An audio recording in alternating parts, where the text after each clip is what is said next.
علامه فرید الدین عطار رحمه الله یو واقعه لیکلې ده. فرمایي چې ابراهیم بن ادهم رحمه الله ته یو نوجوان راغی او دغه نوجوان ورته وایي چې زمانه ډیر ګناهونه کیږي، چونکې زه نوجوان یم، په خپله ګناه باندې کنټرول نشم کولی، نو ګناهونه رانه ډیر کیږي، خو بل طرف ته د الله پاک د عذاب نه م یریږم. نو ما ته داسې یو طریقه راوښایه چې زه ګناهونه م کوم او د الله پاک د عذاب نه م بچ یم. ابراهیم بن ادهم رحمه الله چې کله دغه خبره واورېده، دې نوجوان ته وایي چې تا ته زه یو څو خبرې درښیمه، په هغې باندې عمل شروع کا، د هغې نه بعد چې ته ګناه کوې په هغه ګناه باندې به الله پاک تا ته عذاب نه درکوي. د نوجوان چې دا خبره واورېده ډېر زیات خوشحال شو. ابراهیم بن ادهم رحمه الله ته رانږدې شو چې د خیر سره کار خو مې وشو، ګناهونه به م کوم او د الله پاک د عذاب نه به م بچ یم. نو دا نوجوان ورته وایي چې څه کارونه دي، بالکل عمل به پې کومه، ته ماته وښایه. ابراهیم بن ادهم رحمه الله ورته فرمایي، وایي کله چې ته یو ګناه کې نو بیا یو داسې ځای ته ځه، هغه ګناه یو داسې خفیه ځای کې کوه چې هلته کې الله پاک موجود نه وي، یعنی ګناه په داسې ځای باندې کوه چې تا الله پاک نه ویني، نو بیا به د دغې ګناه عذاب تا ته نه میلاویږي. دویمه خبره ورته دا کوي چې کله ته یوه ګناه کې، نو د هغه ګناه کولو دپاره د اسمان او د ځمکې د مینځ نه وځه او داسې ځای ته ځه چې هلته اسمان او ځمکه نه وي، ځکه چې ځمکه او اسمان الله پاک جوړ کړی دی، د دې مالک الله پاک دی، نو چې د مالک په ملکیت کې دننه ته ګناه کې، نو لازمي الله پاک به تا ته عذاب درکوي. نو چې کله ته ګناه کې، د ګناه دپاره د ځمکې او اسمان نه وځه، چېرته بل ځای ته ځه، نو د هغې ګناه عذاب به تا ته بیا نه در رسیږي. درېیمه خبره ورته دا کوي، وایي کله چې ته یوه ګناه کې، نو بیا د الله پاک رزق مه خوره، ځکه لکه محترمو مونږ اکثر چې چا سره په جنګ شو نو مونږ ورته دا خبره کوو چې ولې ما ته ستا د کوره رزق راځي. نو دکه خبره ابراهیم بن ادهم رحمه الله د هغه نوجوان په ذهن کې اچوله چې کله ته یوه ګناه کې، نو د الله پاک رزق مه خوره، د الله پاک رزق پرېږده، نو که بیا هغه ستا نه تپوس کوي، تا ته عذاب درکوي چې دا ګناه دې ولې کوله، نو ته به الله پاک ته جواب ورکړي چې ما ته ستا رزق خو نه راتلو، ما خو ستا رزق نه خوړو، که ما ګناه کوله زما خپل کارو.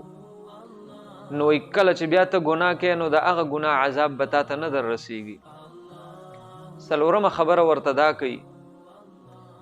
وایي که ته دومره کولی شي، ځان دومره قوي او مضبوط وینې چې کله تا ته مرګ راځي او د مرګ په ټایم کې ته ملک الموت کومه فرشته چې ستا روح قبض کوي هغه ته ایسارولی شي چې زما نه لا روح ما اخله چې زه نیک اعمال وکم او توبه وباسم، نو بیا به رانه روح واخلې. وایي که کله ته دومره طاقت په ځان کې لیدې شي، نو بیا ګناه کوه، د هغه ګناه عذاب به تا ته نه میلاویږي. پنځمه خبره ورته دا کوي، وایي کله چې ته مړ شي او تا په قبر کې خلک کیږدي او بیا په قبر کې د سوال او جواب فرشته تا ته راځي او تا نه تپوس کوي، نکیر منکر ستا نه تپوس کوي چې من ربک ما دینک من نبیک، نو په اکه ټایم کې ته هغې ته جواب ورکړه چې تاسو زما د اجازت نه بغیر زما قبر ته څنګه راغلی،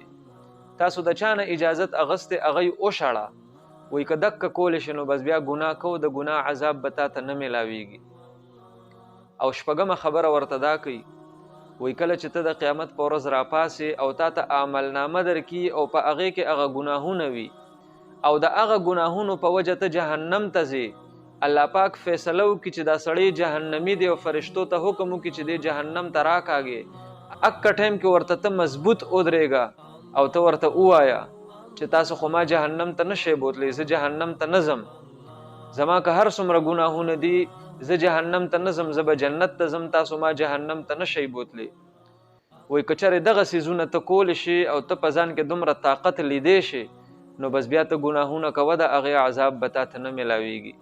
نو دغه نوجوان ورته وایي چې دا تاسو ما ته کمې خبرې وکړې، نو دا خو ډېرې ناممکنه دي، داسې خو کېدی نشي چې زه ګناه کوم نو زه به ځمکه او اسمان پرېږدم او بل ځای ته به ځم، او داسې هم نشي کېدی چې زه یوه ګناه کوم او ما د الله پاک ویني نه، الله خو هر ځای کې موجود دی. او نه داسې کېدی شي چې کله زه مړ کېږم او ما نه فرشته روح قبض کوي نو زه ورته داسې نشم ویلی چې ته صبر وکړه چې زه نیک اعمال وکړم او توبه وباسم بیا به ما نه ساه واخلې او نه داسې کیدی شي چې زه د نکیر او منکر د قبر نه وشړم چې تاسو زما د اجازت نه بغیر راغلی دا ټولې خبرې وایي ناممکنه دي او نه داسې کیدی شي چې د قیامت په ورځ زما د جهنم فیصله وشي او زه جهنم ته لاړ نشم او زه په زوره جنت ته لاړ شم وایي دا خو ناممکنه دي ابراهیم بن ادهم رحمه الله ورته فرمایي چې دا ټولې خبرې ناممکنه دي او پتا کې دومره طاقت نشته دی چې ته دغه ټولې خبرې او دغه ټول کارونه وکې نو بیا ستا حیثیت څه دی ستا اوقات څه دي چې ته د الله جل جلاله نافرمانی کې محترمو دا ما او تا ته یو میسج راکوي چې مونږ ګناهونه کوو نو مونږ د دغه ټول منظر ځان ته رامخې ته کړو د الله نه پټېدی نشو د الله په ملکیت کې ګناه کوو د هغه د ملکیت نه وتې نشو د مرګ فرشته منې کولی نشو د قبر فرشتې د سوال و جواب دپاره چې راشي هغه شړلی نشو په قیامت کې د جهنم په ځای په زوره باندې جنت ته تللی نشو نو بیا ما او تا ته د ګناه څه ضرورت دی الله دې دا عمل